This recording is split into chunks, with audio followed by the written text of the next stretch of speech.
The Vorthak Empire's massive warship Dominion's Edge moved silently through space toward the small blue planet. Captain Thexmore stood on the bridge, his forearms crossed as he studied the scanning reports. This was supposed to be another easy conquest. "What do we know about this world?" he asked his intelligence officer. "They call it Earth, sir. Single-planet civilization. Very primitive. They still use chemical rockets and fight each other over small pieces of land. Their weapons are mostly explosive devices. No energy shields, no faster-than-light travel." Thexmore nodded. It was always the same story. The Vorthak Empire had conquered 47 worlds in the past century, and they all followed the same pattern. First came fear, then desperate attempts to negotiate, then surrender, and finally integration into the Empire as worker colonies. "How many ships will we need?" asked the weapons officer. "Just our standard first contact fleet should be enough. 3 dreadnoughts, 12 cruisers.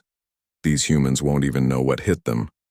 On Earth, Dr. Kim Hyun-woo was working late in his laboratory in Seoul when the first transmission arrived. The message appeared on every screen, every television, every communication device on the planet at exactly the same time. The alien voice was cold and mechanical as it spoke in perfect Korean, English, Chinese, and dozens of other languages. "People of Earth, your world has been chosen by the Vorthak Empire for integration. You have 7 of your days to prepare your surrender. Any resistance will result in the complete destruction of your civilization. This is your only warning." The SOAR message was followed by images of massive alien warships hovering in space beyond Mars. The ships were huge, each one the size of a city, with smooth metal surfaces that seemed to absorb light. Within hours, every government on Earth was in emergency session. President Park Seo-jin of South Korea was on video calls with world leaders, trying to make sense of what they were facing. "How advanced are they?" asked the American president. "Our telescopes show their ships use some kind of energy propulsion." "We don't understand," replied Dr. Kim, who had been called in as an expert. "Their hulls appear to be made of materials we've never seen, and the fact that they can translate our languages perfectly means their technology is far beyond ours." In Geneva, UN Secretary-General Choi Yoon-ji tried to keep the emergency session calm, but panic was spreading around the world. News channels showed people fleeing cities, stock markets crashing, and military bases going to full alert. "Have they responded to our attempts at communication?" she asked. "Nothing," came the reply from the communication officer. "We've tried every frequency, every method we know, they're just waiting." Meanwhile, Captain Thexmore was reviewing standard conquest protocols. The pattern was always the same. First, you demonstrated overwhelming superiority to crush any hope of resistance. Then you waited for the inevitable surrender. These humans were already doing exactly what every other species had done, panicking, fighting among themselves, and desperately trying to contact the superior force. "Sir, we're detecting increased military activity on the surface," reported the sensor officer. "Their primitive forces are mobilizing." Thexmore laughed, a sound like grinding metal. "Let them. It will make their surrender more satisfying when they realize how useless their efforts are." What the Vorthak captain didn't know was that something unprecedented was happening on Earth. In secret facilities around the world, governments were sharing their most classified information with former enemies. Dr. Yang Soo-bin, who had spent years developing weapons for North Korea, found herself working alongside American scientists she had considered enemies just days before. "Their transmission technology," Dr. Yang said, studying the alien broadcasts. "They're not trying to hide anything. Look at these energy signatures."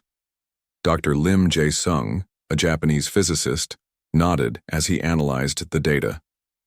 "They're so confident in their superiority that they're broadcasting their technical specifications openly. It's like they want us to see how powerful they are." In underground bunkers that had been built during the Cold War, teams of scientists worked around the clock. The alien ultimatum had done something unexpected. It had united humanity in a way that nothing else ever had. Old enemies were sharing secrets, rival corporations were combining resources, and brilliant minds from every nation were focused on a single goal: survival. Dr. Kim looked at the quantum equations covering the walls of his laboratory. His team had been analyzing every second of the alien transmissions, breaking down their technology piece by piece. "They're using our own physics against us," he said to his colleague, Dr. Lee Minho. But physics works both ways. As the 7-day countdown continued, the world above appeared to be in chaos. News reports showed riots, military movements, and desperate attempts at diplomacy. But deep underground, humanity was doing what it had always done best when facing impossible odds. It was learning, adapting, and preparing to fight back.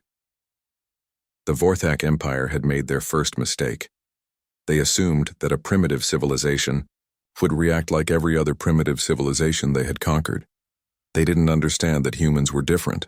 They had never encountered a species that grew stronger when threatened, more united when divided, and more dangerous when underestimated. The countdown continued. 6 days remained.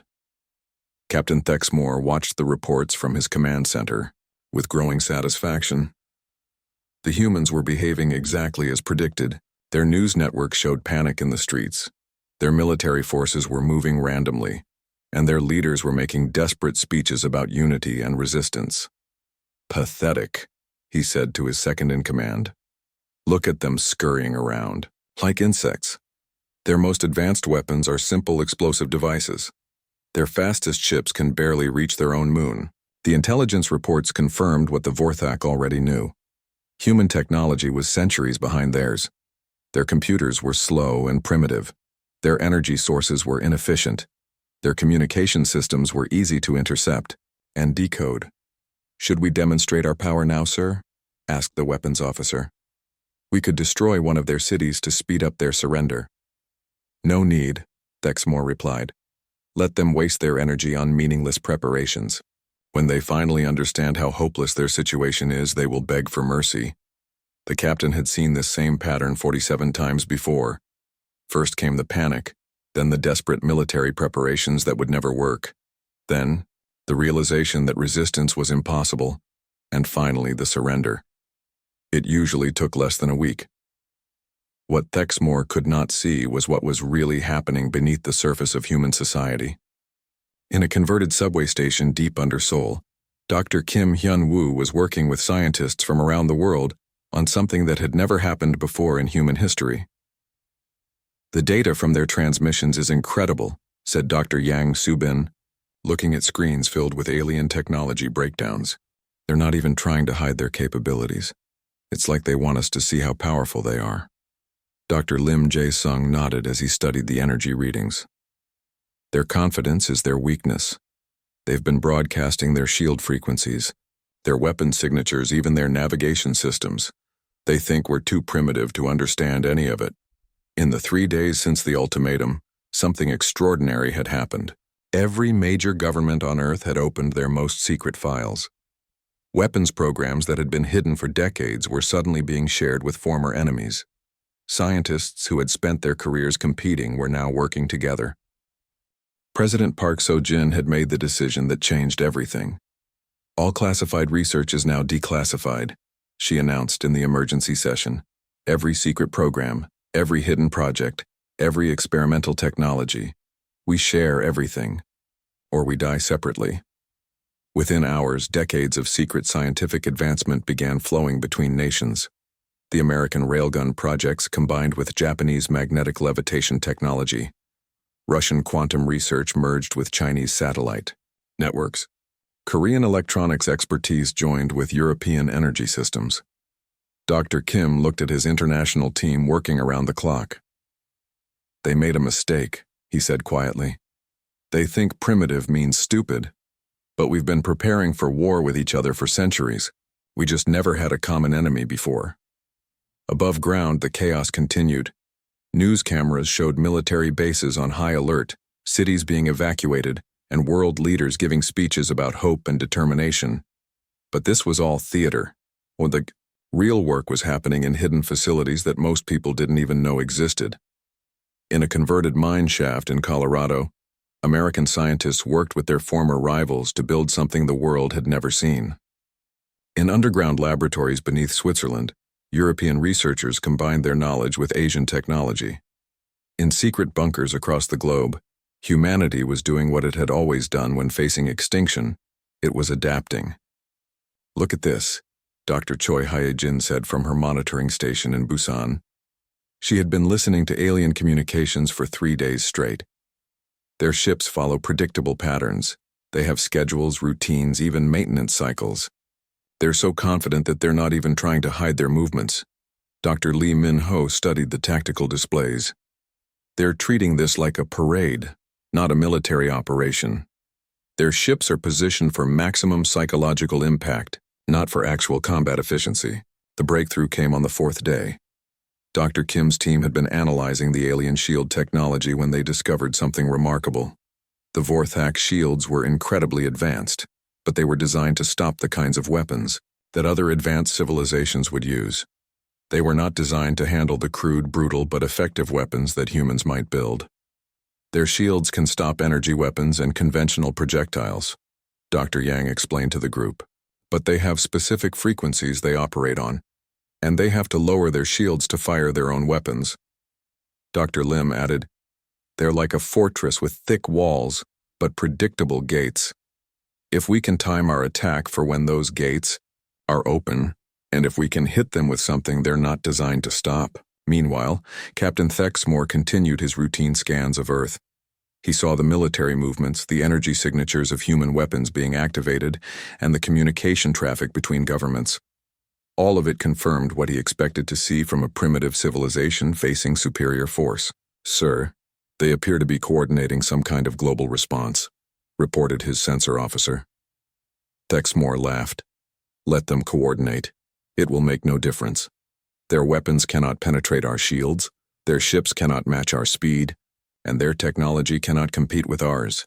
In 3 days they will surrender and this will be over." The captain had no idea that his confidence was about to become humanity's greatest weapon. On the 5th day, seismic monitors around the world detected something that made Captain Thexmore smile with satisfaction. Nuclear explosions were happening across Earth's surface. The humans were destroying their own infrastructure. "Typical," he told his officers. "They're so desperate that they're destroying their own cities rather than let us have them. Every primitive species does this eventually." What the Vorac captain didn't understand was that these weren't random acts of destruction. Every explosion had been carefully planned and timed. Dr. Kim Hyun-woo watched from his command center as debris from destroyed mining stations and old satellites spread across space around Earth. "Perfect," he said to Dr. Yang Subin.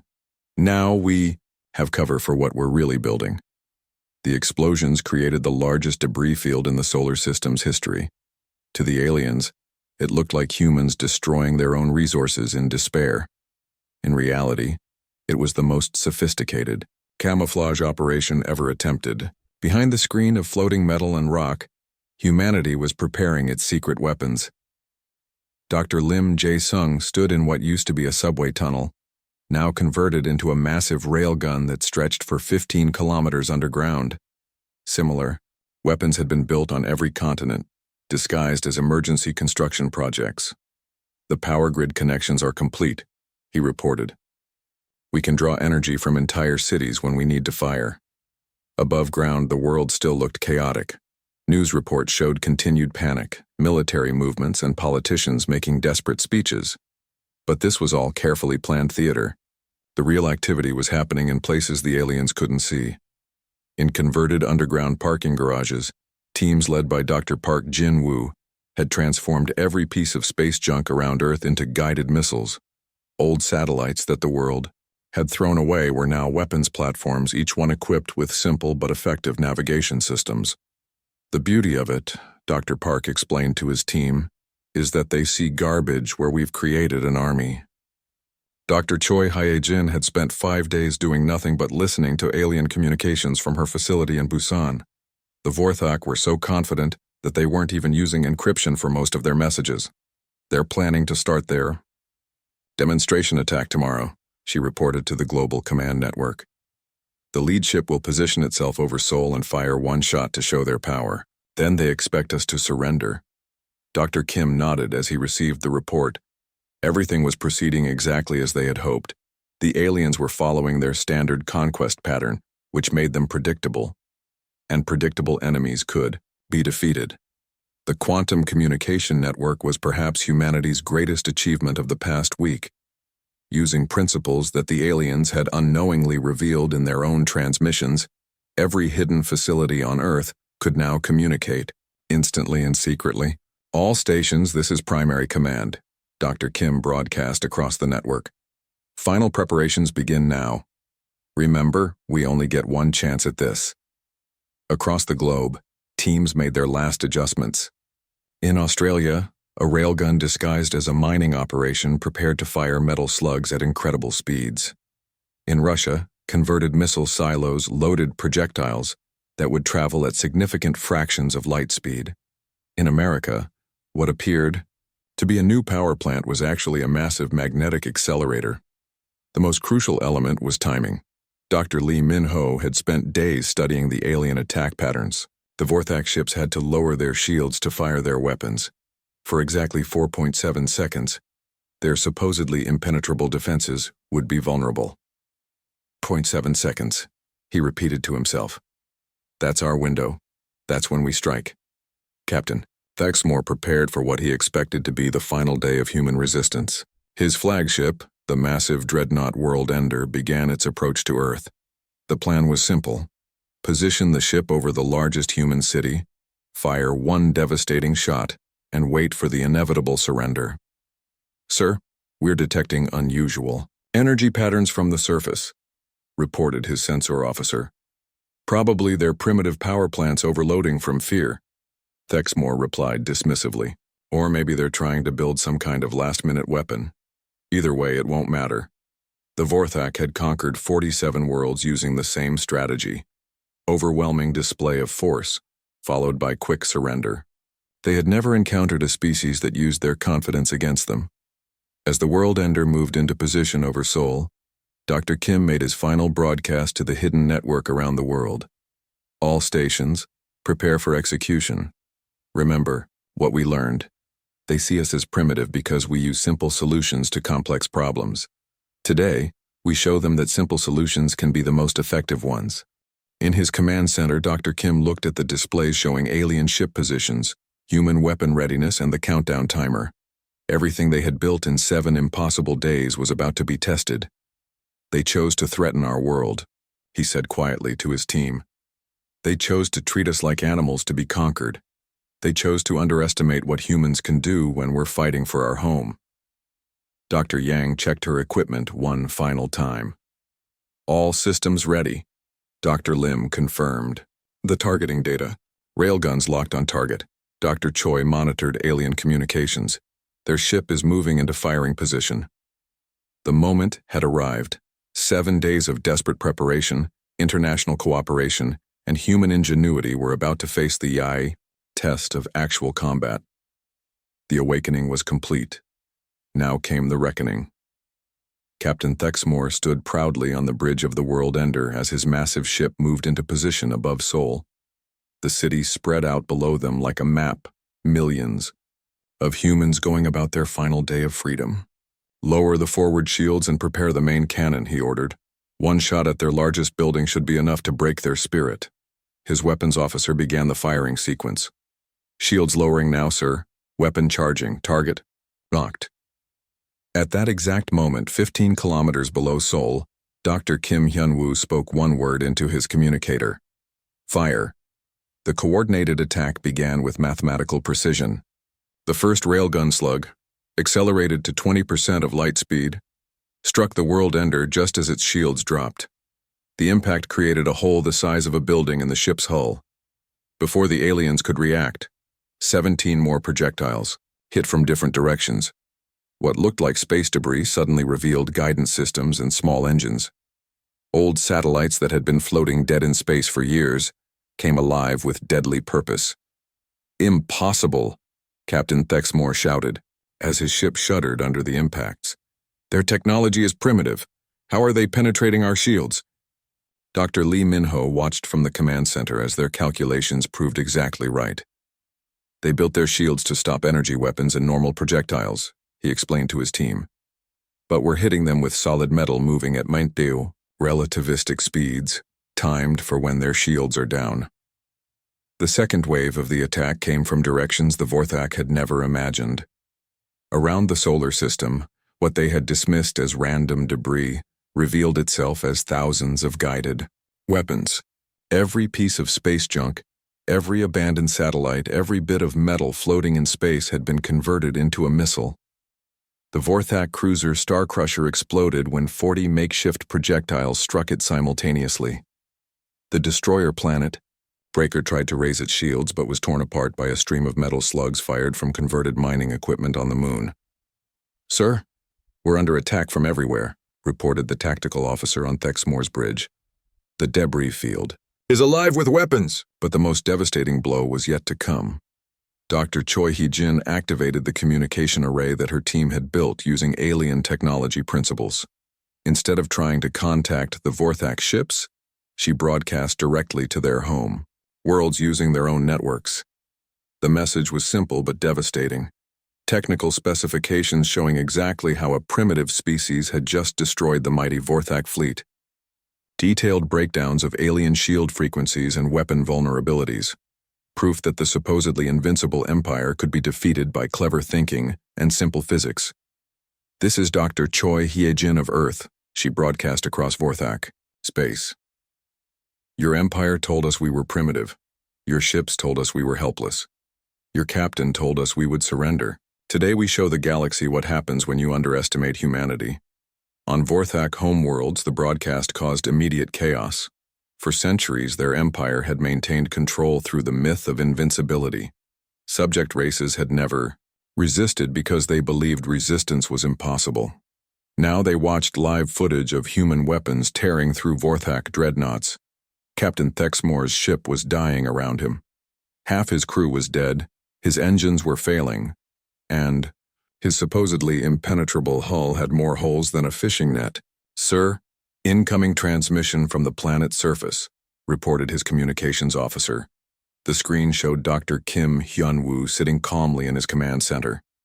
The human scientist looked tired but determined. "Captain Thexmoor," Dr. Kim said, politely. "I am Dr. Kim of Earth. You offered us integration into your empire. We must respectfully decline your offer." Thexmoor could hardly speak through his rage and disbelief. "How? How did you defeat us? Your technology is centuries behind ours." Dr. Kim smiled slightly. "You're right. Our technology is much simpler than yours. But sometimes simple solutions work better than complex ones. You built shields to stop advanced energy weapons. We hit you with chunks of metal moving very fast.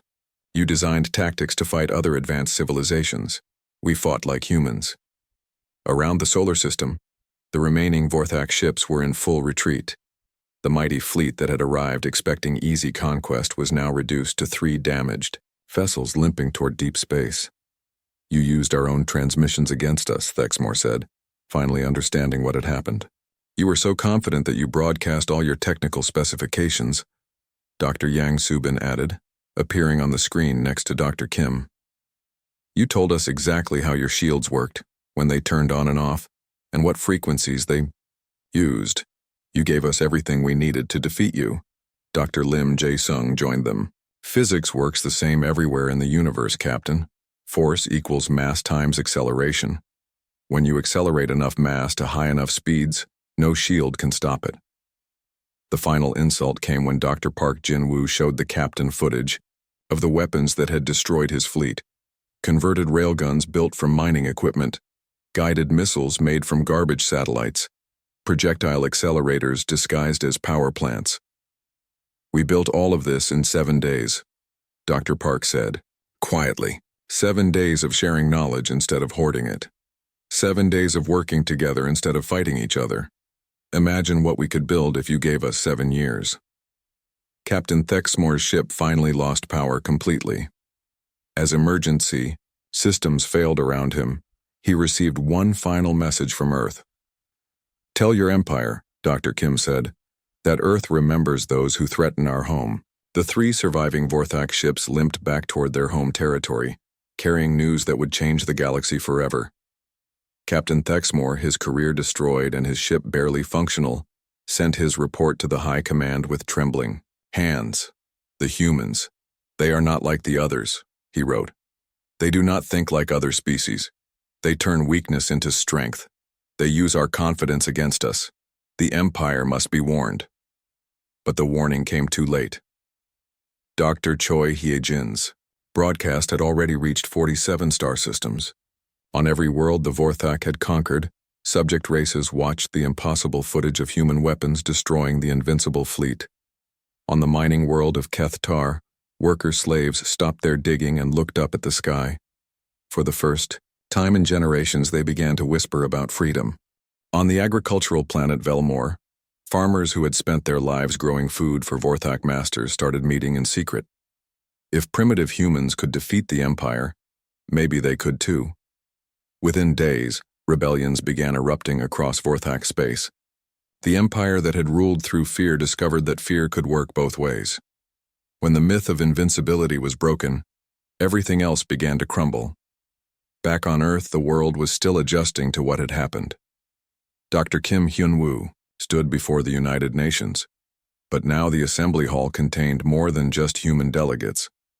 Representatives from 17 different alien species had secretly traveled to Earth to witness humanity's impossible victory. We did not seek this war, Dr. Kim said, his words being translated into languages from across the galaxy. But when war came to us, we fought it with everything we had. Earth stands ready to defend not just our own world, but any world that refuses to bow to tyrants.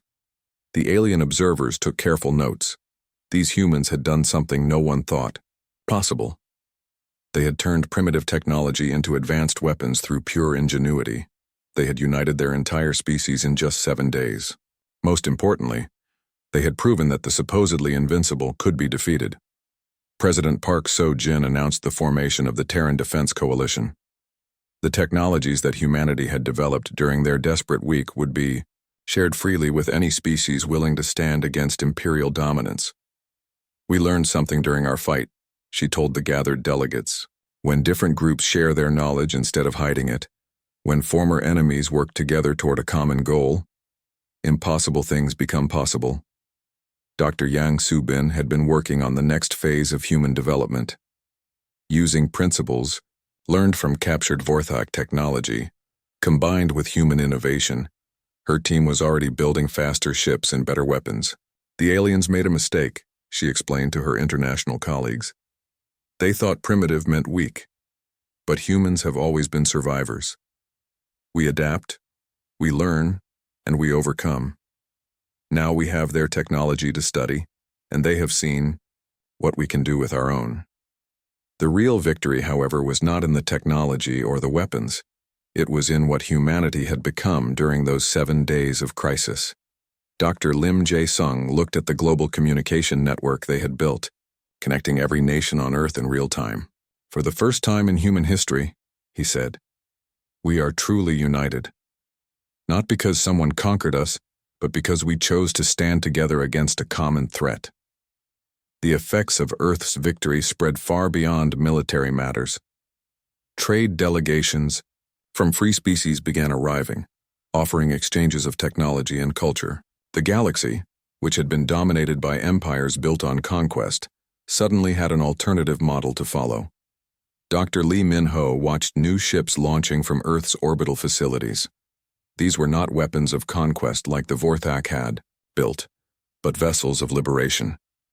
Human advisors and engineers were traveling to worlds where rebellions had started, sharing the knowledge of how to turn simple materials into effective weapons. Every species has different advantages, he explained to a delegation from the water world of Aqualin. Your people can work underwater where others cannot. Our people can think in ways that surprise our enemies. Together, we can build defenses that no empire can break. Captain Thexmore, now stripped of his rank and awaiting trial for his failure, sat in his prison cell reading reports from across the galaxy. 47 worlds in rebellion. The Vorac fleet reduced by 60%. Trade routes disrupted as species refused to serve their former masters. In his final message, he tried to explain to the High Command what they had truly encountered. The humans are not just another species to be conquered, he wrote. They are something the galaxy has not seen before. They grow stronger when threatened, They become more united when divided. They become more dangerous when underestimated. The empire is finished, and it is our own arrogance that destroyed us. On Earth, Dr. Kim stood on the observation deck of the new orbital station, watching ships from dozens of worlds arriving and departing. The small blue planet that had once seemed helpless was now the center of a growing alliance of free worlds. They called us primitive, he said to Dr. Choi, who stood beside him, but maybe being primitive just means we think differently. Maybe that is exactly what the galaxy needed. Below them, Earth continued its rotation, peaceful and beautiful. But the galaxy now knew that this small world was home to something unprecedented, a species that had turned the last thing you should do into the first lesson of freedom. The age of easy conquest was over. The new reality had begun,